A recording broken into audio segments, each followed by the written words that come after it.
आप सभी को हमारे YouTube चैनल पर स्वागत है। हमने जो वन लाइनर की सीरीज स्टार्ट की है आपकी NCERT सार्स रैंक में, जो कि आपकी सभी प्रतियोगी परीक्षाओं के लिए बहुत ही ज़्यादा इम्पोर्टेंट है।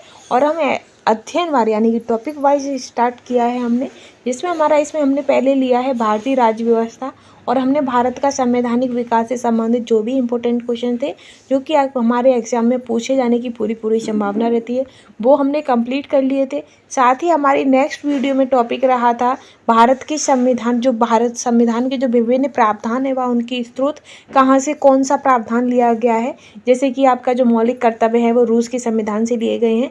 इस टाइप के जो क्वेश्चन थे वो हमने कंप्लीट कर लिए हैं। आज का जो हमारा टॉपिक है वीडियो का वो रहेगा भारतीय संविधान के भाग। भारतीय संविधान से संबंधित जितने भी इम्पोर्टेंट क्वेश्चन हैं और जो हमारे एग्जाम में पूछे जाने की पूरी संभावना रहती है, उन सभी को हम कराने की कोशिश करेंगे। और यदि आप हमारे यूट्यूब चैनल पर पहली बार आए हैं तो प्लीज़ चैनल को लाइक शेयर करना बिल्कुल भी ना भूलें। अगर यदि आपको कंटेंट पसंद आता है तो चैनल के साथ बने रहिएगा। आगे चलिए हम अपने टॉपिक पर चलते हैं। पहला क्वेश्चन रहेगा हमारा, पहला है इसमें, जैसे कि भारतीय संविधान के भाग है, संविधान का विषय होता है और उनसे संबंधित अनुच्छेद होते हैं। तो क्वेश्चन आपसे एग्जामिनर पूछता है कि संविधान के भाग 1 में कौन सा विषय आता है। तो संविधान के भाग 1 के अंतर्गत आपका संघ और उनके राज्य क्षेत्र आते हैं। क्या आते हैं? संघ और उनके राज्य क्षेत्र आते हैं। और संघ और राज्य क्षेत्र से संबंधित आपके कौन कौन से अनुच्छेद हैं? तो 1 से 4 तक आपके इससे संबंधित अनुच्छेद दिए गए हैं। ठीक है, आगे है आपका कि जो नागरिकता है वो किस भाग में आती है। इस टाइप की मतलब क्वेश्चन पूछ लेता है। तो जो भाग 2 है उसमें आपकी नागरिकता आती है और ये आपके अनुच्छेद 5 से 11 के मध्य रहता है। नागरिकता का जो प्रावधान है वो अनुच्छेद 5 से 11 तक है। ठीक है, मूल कर्तव्य, तो मूल कर्तव्य कितने अनुच्छेद में आता है? तो जो मूल कर्तव्य है वो 12 से 35 के अनुच्छेद में आता है और भाग 3 के अंतर्गत है। ठीक, नेक्स्ट है कि भाग 4 में राज्य के नीति निर्देशक तत्व दिए गए हैं और ये जो नीति निर्देशक तत्व है इनका प्रावधान आपका 36 से 51 तक है। ठीक है, फिर है कि भाग 4A यानी कि भाग 4A जो कि मूल कर्तव्य से संबंधित है इसका विषय, और ये आपके 51 का से 51 का तक है। ठीक है, आगे है कि भाग 5, जो संविधान का भाग 5 है उसमें संघ से संबंधित आता है और ये आपका 52 से लेके 151 तक है। कहाँ तक है? 152 से लेके 151 अनुच्छेद तक है। फिर आता है भाग 6 कि संविधान के भाग 6 में क्या है? तो संविधान के भाग 6 का जो विषय है वो आपका राज्य है और राज्य से संबंधित जो भी प्रावधान होते हैं वो आपके 151 से लेके 237 तक है। कितने तक हैं?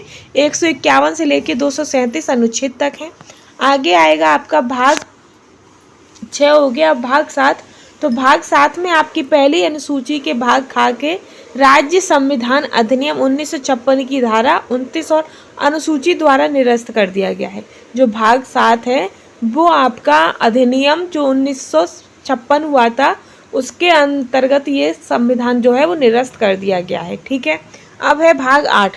संविधान के भाग 8 में आपके केंद्र शासित प्रदेश से संबंधित विषय है इसका, और ये जो इसका प्रावधान है केंद्र शासित प्रदेश से, ये आपके प्रावधान 239 से लेके 242 तक है। ठीक है, आगे हम चलेंगे भाग 9। तो जो भाग संविधान का भाग 9 है वो पंचायत से संबंधित है। किससे है?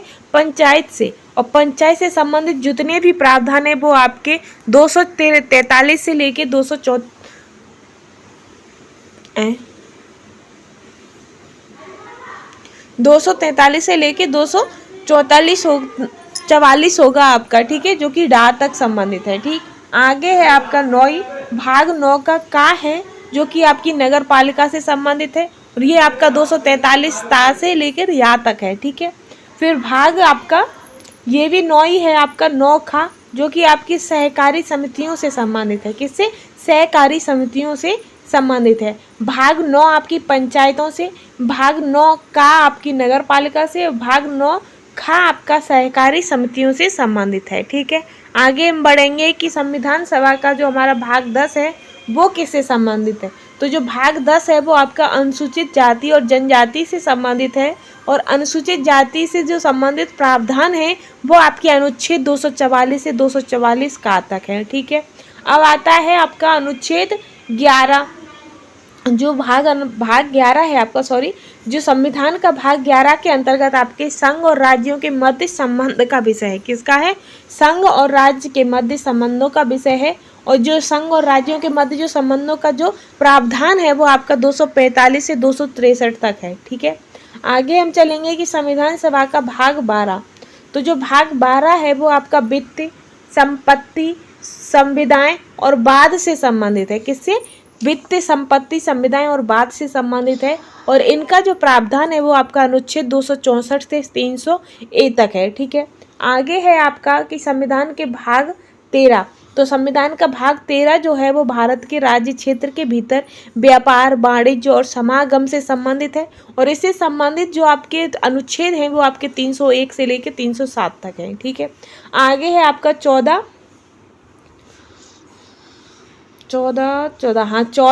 है संविधान का भाग 14A, जिसके अंतर्गत आपके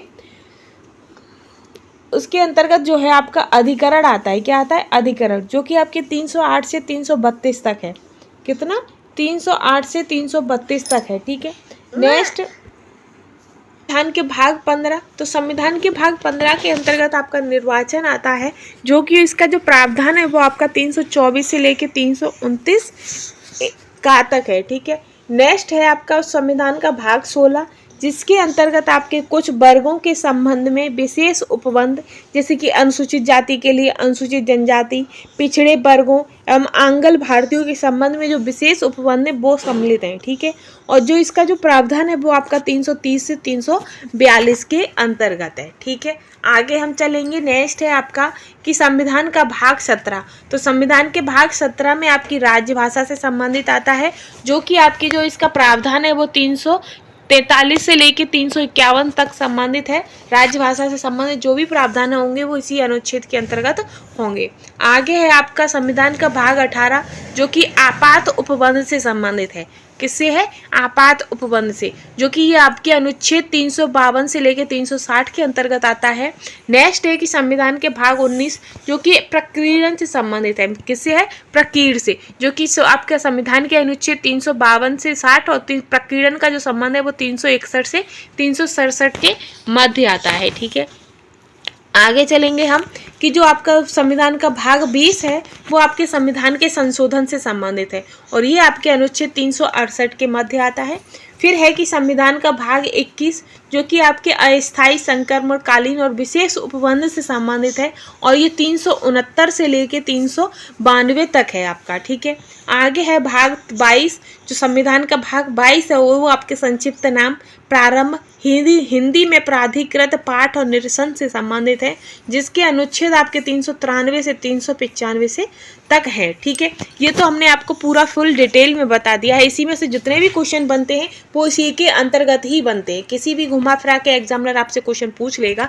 अब आपसे क्वेश्चन ऐसे ही पूछ सकता है एग्जामिनर कि जो मूल अधिकार है वो हमारे संविधान के अनुच्छेद में कितने कितने तक आते हैं।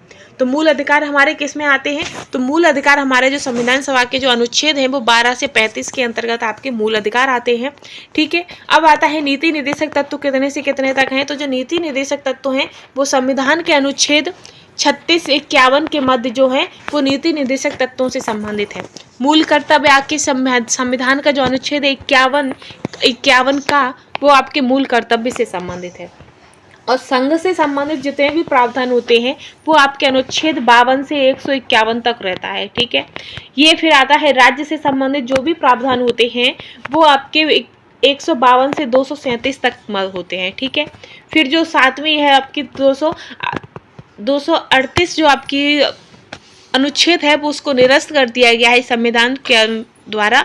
फिर आता है कि केंद्र शासित प्रदेश। तो केंद्र शासित प्रदेश से संबंधित जितने भी प्रावधान होते हैं वो आपके 339 से लेके 242 तक रहता है। सॉरी गाइस, 239 से लेके 242 तक रहता है। ठीक है, आगे है पंचायतें। तो पंचायत से संबंधित जितने भी प्रावधान होते हैं वो आपके 243 से लेकर 243 ड़ा तक रहते हैं। कितने रहते हैं? 243 से लेकर 243 ड़ा तक रहते हैं। ठीक है, आगे है आपका जो नगर पालिकाएं हैं, तो नगर पालिकाओं का जो प्रावधान है वो आपका अनुच्छेद 243 ता से लेकर 243 या छा तक रहते हैं।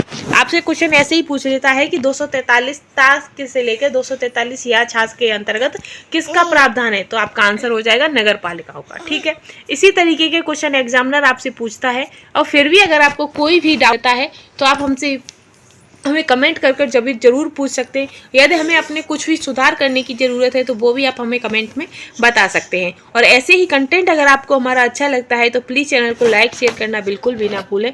Thanks for watching.